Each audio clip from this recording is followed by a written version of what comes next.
Hello students, मेरा नाम doctor Gajendra पुरोहित है। अगर आप RPSC second grade mathematics exam के साथ तैयारी कर रहे हैं तो ये सीरीज़ आपके लिए बहुत ही हेल्पफुल होने वाली है। या किसी भी एग्जाम की तैयारी कर रहे हैं जहाँ पर बेसिक कंसेप्ट अगर आपको क्लियर करने हैं ग्रुप थ्योरी के, भैया मज़ा आने वाला है, राइट। तो यहाँ पे मैं आपको बताने वाला हूँ सब group and normal sub group पे जो बेस्ट क्वेश्चंस हैं जो कि पिछले 5 से 6 सालों में पूछे गए वो मैं आपको बताऊंगा। तो सुन शुरू करते हैं। तो पहला क्वेश्चन देखिए, H is sub group of G and N is normal sub group of G, then H intersection N is normal sub group of. तो सुन, हमारे पास यहाँ पे एक कंसेप्ट होता है कि अगर हमारे पास H सब ग्रुप है ना, सब ग्रुप है, ठीक है, सब ग्रुप है G का, ठीक है ना, ठीक है, सब ग्रुप ऑफ G है ना, and N is normal sub group है ना। क्या होता है बेटा? नॉर्मल सब ग्रुप ऑफ, ठीक है, ये थ्योरम है ऑफ G। तो सुन, जो H इंटरसेक्शन N होता है वो नॉर्मल सब ग्रुप होगा। क्या होगा बेटा? नॉर्मल सब ग्रुप होगा। किसका होगा? है ना, किसका होगा बेटा? वो होगा H का, है ना, जो सब ग्रुप है उसका नॉर्मल सब ग्रुप होगा ये, राइट। सो हमारे पास H इंटरसेक्शन N बोला जा रहा, तो यार वो हमारे पास H का क्या हो जाएगा? नॉर्मल सब ग्रुप होगा। सुनिए, आरपीएससी 2011 में पूछा गया प्रश्न है। सो नेक्स्ट क्वेश्चन बोल रही कि the identity element of the quotient group G by H। तो सुन, क्वोशिएंट ग्रुप का जो आइडेंटिटी एलिमेंट होता है वो उसके जस्ट नीचे वाला होता है ना, तो H, जो H होगा वो हमारे पास यहाँ पे क्या होगा? इसका आइडेंटिटी एलिमेंट होगा। सुनिए, आरपीएससी 2013 में पूछा गया प्रश्न, बड़ा सिंपल सा क्वेश्चन है।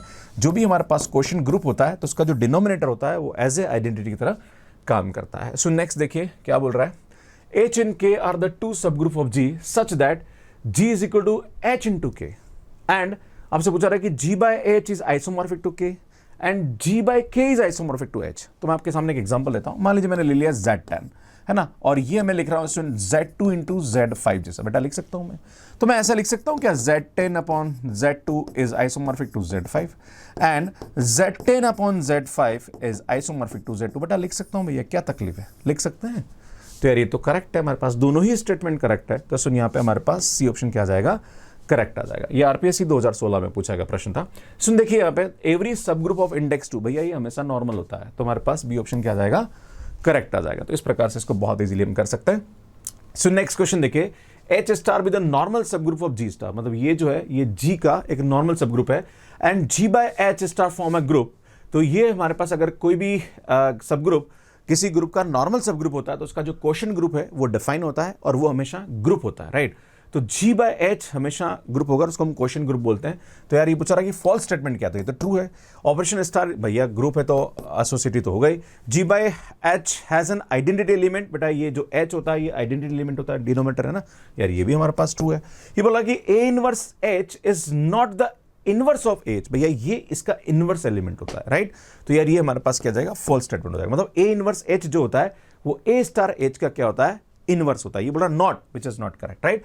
सो सुन, डी ऑप्शन हमारे पास फॉल्स हो जाएगा। सुन, आरपीएससी 2019 में पूछा गया प्रश्न है, आपसे बोला जा रहा है कि ये हमारे पास सेट ऑफ इंटीजर का कलेक्शन है, तो ये इवन इंटीजर, तो बेटा मैं इसको लिख सकता हूँ 2z टाइप का, है ना भाई, इसको 2 से मल्टीप्लाई करो तो ये बन रहा है। और ये हमारे पास 3z टाइप का है ना, ये हमारे पास H1 और H2 हमारे पास ये दे रखे हैं ना, ठीक है, और z हमारे पास है। तो आपसे पूछा रहा है कि इनमें से कौन सा ट्रू स्टेटमेंट है। इसमें हम जानते हैं कि अगर हमारे पास 2 सब ग्रुप दे रखे हैं, ऑब्वियसली ये हमारे पास क्या होगा? सब ग्रुप बनाएगा ना, ये हमारे पास ग्रुप है और ये दोनों इसके सब ग्रुप है, क्लियर है। तो जब भी हमारे पास 2 सब ग्रुप होते हैं तो उनका जो इंटरसेक्शन होता है वो तो हमेशा सब ग्रुप बनता है, पर यूनियन तब बनता है जब वो एक दूसरे के अंदर क्या करे? कंटेन करे। तो न तो ये इसके अंदर कंटेन कर रहा है, न ही ये इसके अंदर कंटेन कर रहा है। आपसे पूछा जा रहा है कि इनमें से कौन सा ट्रू स्टेटमेंट है। तो H1 union H2 plus is not a सब ग्रुप ऑफ Z प्लस। तो यार ये तो हमारे पास ट्रू स्टेटमेंट है ना कि यार वाकई में इसका सब ग्रुप नहीं होगा, तो ये हमारे पास क्या जाएगा? करेक्ट हो जाएगा। ये बोल रहा है कि H1 प्लस इज नॉट सब ग्रुप, भैया तो प्लस ये तो इसका सब ग्रुप होता है, तो गलत हो जाएगा। H2 प्लस इज नॉट सब ग्रुप, भैया ये भी हमारे पास सब ग्रुप होता है। इंटरसेक्शन तो होता ही भैया सब ग्रुप, तो यार ये भी हमारे पास इनकरेक्ट हो जाएगा, क्लियर है। तो हमारे पास ए ऑप्शन क्या जाएगा? करेक्ट होगा। आरपीएससी 2019 में पूछा गया प्रश्न था। सो नेक्स्ट क्वेश्चन देखिए क्या बोल रहा है कि G हमारे पास एक ग्रुप दे रखा है। सुन, ये Z4 टाइप का है, अगर आप देखेंगे, सुनिए Z4 टाइप का है ना, A square A cube A power 4, बेटा Z4 है ना, and E is an identity element, बेटा इसका जो ऑर्डर है वो 4 है। और ये हमारे पास इसका सब ग्रुप है जो कि Z2 टाइप का है ना, कैसा है बेटा? Z2 टाइप का है। तो आपसे पूछा जा रहा कि all coset of H in G are, क्या इससे Z2 Z4 से कोई मतलब नहीं है हमें, तो हमें देखना है इसके कॉसेट्स क्या होंगे। तो बेटा कॉसेट्स कैसे निकालते हैं? ये हमारे पास H दे रखा है ना, बेटा इसको लिख लो यहाँ पे, ये E है और ये A स्क्वायर है। बेटा हम क्या करते हैं? इसके एलिमेंट से इसको मल्टीप्लाई करते हैं ना, तो मैं AH करता हूँ बेटा, A से इसको करेंगे तो ये तो हमारे पास A हो जाएगा, ये हमारे पास यहाँ पे A क्यूब हो जाएगा। अब बेटा इसको A स्क्वायर से मल्टीप्लाई करता हूँ, है ना, ठीक है। अगर मैं इसको पीछे से मल्टीप्लाई करूंगा तो भी यही आएगा, राइट। बेटा मैं इसको ए स्क्वायर एच से मल्टीप्लाई करता हूँ तो ये हमारे पास आ जाएगा ए स्क्वायर और ये a पावर 4 हो जाएगा। बेटा a पावर 4 की वैल्यू किसके बराबर है? आइडेंटिटी। तो बेटा ये आइडेंटिटी हो जाएगा, है ना। तो ये आएगा a स्क्वायर एच। पर बेटा ये जो है ये तो हमारे पास पूरा का पूरा एच ही बन रहा है यार भैया, है ना। तो इसमें हमारे पास जो कॉसेट आ रहा है वो एक तो ये आ रहा है और एक ये आ रहा है ना। अब आपके मन में नहीं सर आप a क्यूब से मल्टीप्लाई करके बताओ, a क्यूब से मल्टीप्लाई करने पर क्या हो रहा है? बेटा इसको a क्यूब से मल्टीप्लाई करोगे तो ये तो a क्यूब हो जाएगा और ये a पावर 5 हो जाएगा। पर a पावर 5 की जो वैल्यू होती है वो हमारे पास क्या है बेटा a पावर 4 आइडेंटिटी है। अगर मैं इसको a से मल्टीप्लाई करूंगा तो ये आ जाएगा। तो यार ये तो हमारे पास ये आ रहा है, तो अल्टीमेटली ये तो पूरा वो पूरा यही आ रहा है ना। तो आपको यहाँ पे जो डिफरेंट अल्टीमेटली हमारे पास डिस्टिंक्ट कॉसेट्स कौन कौन से मिल रहे हैं? तो ये मिल रहा है और एक ये मिल रहा है। तो सुनो हमारे पास बी ऑप्शन क्या आ जाएगा? करेक्ट आएगा, है ना। तो एच और एच हमारे पास क्या आ जाएगा? करेक्ट आ जाएगा। अब आप बोलोगे सर तो एच एन वो तो भैया ये दोनों एक ही होते हैं, क्लियर है। तो हमारे पास यहाँ पे क्या आ जाएगा? करेक्ट आ जाएगा। सो नेक्स्ट क्वेश्चन देखिए, z plus be the additive group of integer and mz plus be the sub group of g, then m is an a fixed positive integer, then the quotient group g by h equals to। सुन यहाँ पे हमारे पास एक concept होता है कि अगर कोई भी ग्रुप है हमारे पास z प्लस और मान लीजिए इसका सब ग्रुप मैंने लिया 3z प्लस। बेटा माना ये मैंने इसका सब ग्रुप, ये g है और ये h का सब ग्रुप है। तो बेटा g by h जो होता है ना ये हमारे पास z अपॉन 3z टाइप का होगा। बेटा ये हमेशा z3 जैसा होता है। कैसा होता है? z3। और बेटा z3 में एलिमेंट कैसे होते हैं? 0, 1 एंड 2 टाइप के एलिमेंट होता है ना। और यहाँ आता है हमारे पास एडिशन मॉडुलो 3 आता है, राइट। तो सुन यहाँ पे आप देखिए कि अगर 3 मॉडुलो तक कहाँ तक जा रहा है? 2 तक जा रहा है ना, एक कम तक जा रहा है। तो बेटा यहाँ पे हमारे पास क्या होगा? अगर आप देखेंगे तो यार यहाँ पे हमारे पास h, h+1, h+2, पहली बात तो h होना चाहिए क्योंकि g बाई h है तो आइडेंटिटी होना जरूरी है। देखो यहाँ पे आइडेंटिटी नहीं है, यहाँ पे तो ये दोनों ऑप्शन तो इनकरेक्ट हो जाएंगे। अब होगा ये और ये। तो बेटा जितना भी हमारे पास ऑर्डर है ना, जैसे 3 हमारे पास यहाँ मॉडुलो है तो बेटा एलिमेंट हमारे पास 3 ही होने चाहिए। भाई 3 से ज़्यादा तो नहीं हो सकते, है ना, क्योंकि हमारे पास नंबर ऑफ जो एलिमेंट है अल्टीमेटली मॉडुलो 3 की बात कर रहे हैं तो हमारे पास यहाँ पे एक कम आना चाहिए, राइट, है ना, क्योंकि 0 हमारे पास यहाँ आ रहा है तो मतलब आइडेंटिटी आ रहा है। तो यहाँ पे आप देखेंगे तो सुनिए जो m-1 है ये हमारे पास करेक्ट हो जाएगा और ये हमारे पास क्या आएगा? इनकरेक्ट होगा क्योंकि यहाँ पे m+1 कर रहा है, right. So that's why this is not an correct answer. Clear है? आगे बढ़ते हैं। ये आरपीएससी 2022 में पूछा गया था प्रश्न। सो नेक्स्ट क्वेश्चन देखिए क्या बोल रहा है, h be the sub group of g and a and b g में हमारे पास बिलोंग कर रहा है। तो आपसे पूछा रहा है कि इन चारों में से कौन सा इनकरेक्ट स्टेटमेंट होगा। तो सुन अगर हमारे पास यहाँ पे कोई भी h g का सब ग्रुप है तो सुन यहाँ पे a कोई भी ग्रुप का एलिमेंट है उसको इसके साथ करेंगे प्रोडक्ट तो अल्टीमेटली वो इसके बराबर ही आएगा। तो h is equal to h। तो यार ये तो हमारे पास ट्रू स्टेटमेंट होगा। सुन यहाँ पे अगर बोला जा रहा है कि a बिलोंग्स टू h, बिल्कुल सही है यार। अगर h अगर हमारे पास कोई भी सब ग्रुप है और उसको a एलिमेंट से मल्टीप्लाई करेंगे तो अल्टीमेटली वो जो a है उसके अंदर बिलोंग कर जाएगा। तो यार ये भी हमारे पास ट्रू स्टेटमेंट है। Order of AH is equal to order of बीच, तो ये भी हमारे पास करेक्ट होता है। क्लियर है? पर सुन ये बोल रहा है कि AH इज अ सब group of G which is not correct. आपके मन में सवाल उठेगा सर एग्जाम्पल बताओ। तो बेटा हमारे पास एक एग्जाम्पल होता है क्वाटर्नियन ग्रुप का Q8 का ना, जो कि +-1 + आयोटा +-j +- के। बेटा ये हमारे पास एक क्वाटर्नियन ग्रुप है। क्लियर है? और इस क्वाटर्नियन ग्रुप का अगर हम बात करें एक सब ग्रुप होता है ना, मान लीजिए मैंने H ले लिया 1 एंड -1, राइट।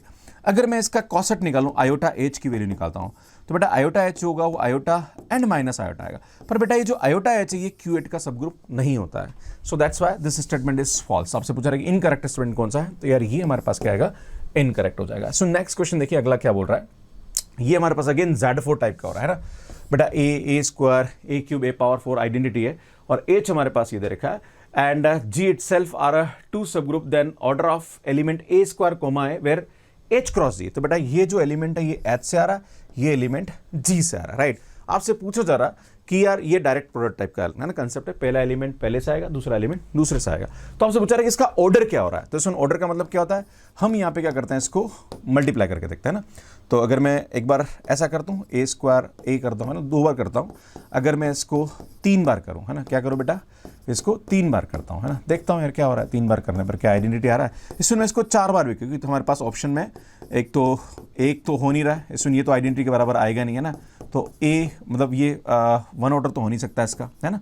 तो ये हमारे पास ये आएगा बेटा, इसको आप करेंगे तो ये आएगा a पावर 4 a स्क्वायर। तो बेटा h के अंदर a पावर 4 की जो वैल्यू होती है ना, h के अंदर a पावर 4 की वैल्यू तो आइडेंटिटी होती है, पर इसमें a स्क्वायर तो ये g का है ना। बेटा दूसरा एलिमेंट कहाँ से आएगा? ये दूसरा एलिमेंट कहाँ से आ रहा है? g से आ रहा है ना। बेटा दूसरा एलिमेंट g से आ रहा है तो याद ये which is not equal to e, है ना। बेटा ये e, के बराबर नहीं आ रहा है ना। सो दैट्स व्हाई दिस इज 2 तो ऑर्डर हो नहीं सकता है ना, 2 बार मल्टीप्लाई करने पर नहीं आ रहा है। अब 3 बार मल्टीप्लाई करते हैं बेटा, 3 बार मल्टीप्लाई करने पर क्या आ रहा है? जब 3 बार करेंगे तो a स्क्वायर तो बेटा a पावर 6 हो जाएगा, कोमा ये a क्यूब हो जाएगा। तो बेटा हमारे पास h में a पावर 6 की वैल्यू किसके बाद? तो बेटा a पावर 6 का मतलब क्या होता है? a power 4 is equal to identity, तो बेटा इसको a स्क्वायर से मल्टीप्लाई करेंगे तो ये तो a स्क्वायर हो जाएगा, राइट। तो ये आ जाएगा हमारे पास a स्क्वायर और a क्यूब, तो a क्यूब ही आएगा। बेटा ये भी हमारे पास e कोमा e के बराबर नहीं आ रहा, तो यार ये भी ऑर्डर नहीं हो सकता है, राइट। अब हम बात करते हैं, इसको करते हैं, तो बेटा ये आएगा a square a square a square a square, तो बेटा ये आएगा a पावर 8, ये आ रहा है a, तो बेटा ये आएगा a पावर 4, है ना। हम जानते हैं h के अंदर अगर हम a power 4 is equal identity है तो a पावर 8 की वैल्यू भी आइडेंटिटी होगी, बेटा a पावर 4 यहाँ पे भी आइडेंटिटी है, तो यार ये भी आ जाएगा। तो बेटा 4 बार मल्टीप्लाई करने पर ये e दे रहा, मतलब इसका जो ऑर्डर होगा वो हमारे पास 4 आ जाएगा। तो इस प्रकार से इस क्वेश्चन को बहुत इजीली आप कर सकते हैं। आरपीएससी 2022 में पूछा गया प्रश्न। इसमें अगर आप आरपीएससी सेकंड ग्रेड एग्जाम की तैयारी कर रहे हैं, फर्स्ट ग्रेड या असिस्टेंट प्रोफेसर, तो बहुत जल्दी हमारे ऐप पे आपको कोर्स दिखने वाला है जहां पर हम complete video lecture, topic wise test series and PY की सॉल्यूशंस आपको देने वाले हैं। और इसमें ये जो कोर्स है ये काफी हेल्पफुल होने वाला है आपके एग्जाम के लिए। तो आप ये जो मैथ्स केयर ऐप है इसको डाउनलोड कर लीजिए, इसका लिंक आपको डिस्क्रिप्शन दे रखा है। और अगर आप टेलीग्राम ग्रुप से जुड़ना चाह रहे हैं तो हमने आरपीएससी एग्जाम पैप के नाम से, डॉक्टर गजेंद्र पुरोहित के नाम से हमने एक टेलीग्राम ग्रुप बना रखा है, इसमें आप ज्वाइन कर लीजिए। जो भी अपडेट्स है, जितने भी हम पीडीएफ है, जितने भी सॉल्यूशंस है, वो सब हम आपको वहाँ पे शेयर करने वाले हैं।